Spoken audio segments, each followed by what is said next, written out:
But the history is the most crucial part, by far. The neurologic exam is oftentimes stone cold normal, but you still do one. EEG, again, you only have a 50% sensitivity on that first EEG, but it's still an important test because you might find something, and you repeat it if you don't. And an MRI of the brain, absolutely essential. Okay? Sometimes you need to do something like a lumbar puncture if you suspect they could be infected or have something else going on, usually infection. But usually it's just an EEG and an MRI. What shows up on an MRI if somebody's epileptic and they don't have like a tumor or an infection? You name it, they could have it. They could have, for example, mesial temporal lobe sclerosis, which is why we do the thin sections. They could have an abnormality of development. So just a congenital brain abnormality that was not known before. They could have, they could have encephalitis. When do we treat them? I think I've already kind of talked about this, but anyone who has abnormal discharges on their EEG, anyone who has an MRI lesion that you think could be causing it. Not all MRI lesions will cause seizures. If a lesion is found deeper down, like in the brainstem, we won't treat that because seizures don't come from the brainstem; they come from the cortex. Sometimes they'll come from the thalamus, but usually we're looking for cortical lesions of any sort. Of course, if they have the risk factors, they'll get treatment. Dangerous occupation. If someone that never drives, doesn't have, and works in an office, they're going to be less likely to get treated than someone who drives a bus or someone who works up in the trees, okay, with a chainsaw. Okay, so how well are patients who are treated with AEDs, how well are they treated, or how well are they controlled? Here's another important study published in the New England Journal of Medicine in 2000, showing that patients who have newly diagnosed epilepsy, they're put on that's sort of the rule of thumb is you find one drug, you stick with it until it's proven that it doesn't work. Okay. Sometimes we'll get patients who come in to see us and they've been on 10 different medications, but you don't even know if they were actually maximized on any of those medications. You don't know, and that can be very, very challenging. So the rule of thumb is you want to get that medication to the highest tolerable dose before you determine that they failed. Because if they fail the first one, which is they got about a 50-50 chance of failing it, then you have to go on to the second one. And if they fail the second, their chance of being controlled on a second AED is much, much smaller. Only 13% of those are going to be controlled. And then if they go on to a third one, then only 1% become seizure-free. Okay, so the more medications a patient is put on, the less likely they are to be controlled. And when you put them on two, you think that you put them on 2 or 3, they must be better controlled. But their seizure-free rates are also very, very low. And that's why you guys see patients coming in all the time who are on multiple AEDs and they're not controlled. Well, they've probably already gone through all these steps to get to that point. They are what we might call refractory epileptics. So what is refractory epilepsy?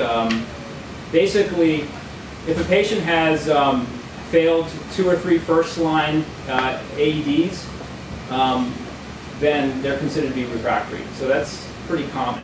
So why do patients get epilepsy surgery? Well, as we've alluded to before, this causes problems with employment, with insurance, with school. There's a lot of research out there that shows that patients who have epilepsy develop a faster cognitive decline than those who don't. So it does affect cognition and basically ability to thrive.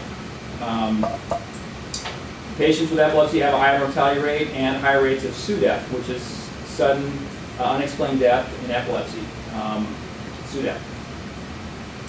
So there are several reasons why. The problem is not everyone who has epilepsy is going to qualify for epilepsy surgery.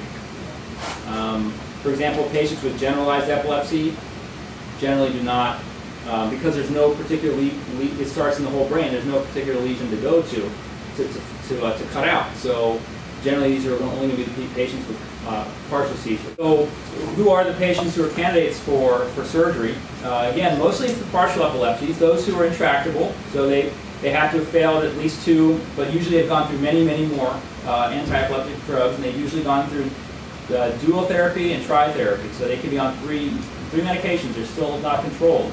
These patients will try to get they'll be candidates for surgery. They have to have a unilateral focus, a focus that you can go after. Usually you want to have a focus that's not involving too much of the brain, because when you cut it out, you don't want to affect their language. Language is a big thing, not too much of their motor ability. You don't want to make them plegic on one side as a result of the surgery. To qualify, they can't really have any significant psychiatric or other medical conditions. And usually the MRI will help identify where that abnormality is. There are some patients who have generalized epilepsy who will have a corpus callosetomy, so they'll cut that part of the brain that the white matter tracts that connect the 2 sides of the brain. Well, sometimes it's sort of a last resort. They'll cut that, and that prevents the epileptogenic depolarization from going from one side to the other. So kind of evaluate that as 3 AED failures. Patients who do the best are those who have a temporal lobectomy. Again, temporal lobe seizures, very common, and for whatever reason, those patients seem to do the best. Here would be a typical resection. The mesiotemporal lobe is right here. This is a very, very common place to have it. So that actually will take out part of the temporal lobe. This is just showing that if it's in the dominant hemisphere, they'll take out a smaller part than in the non-dominant hemisphere. As you can see here, we've got the hippocampus and the amygdala, which are oftentimes resected, which can, the hippocampus is important for immediate memory, so they can have significant memory problems afterwards. The amygdala is part of the fight or flight response. So this is, luckily we've got one on either side, so there's another side, but it's still can have a pretty profound effect. So you don't take this kind of surgery lightly. Phase 1 monitoring would be when a patient initially comes in and gets the scalp electrodes, and you help them try to localize as well as possible. A lot of patients who end up having surgery require phase 2 monitoring. And you use that if basically, if you can't localize if you're unable to localize the lesion very well. Sometimes if you're unable to tell whether it's right or left temporal lobe onset, and this involves this also involves a surgical procedure.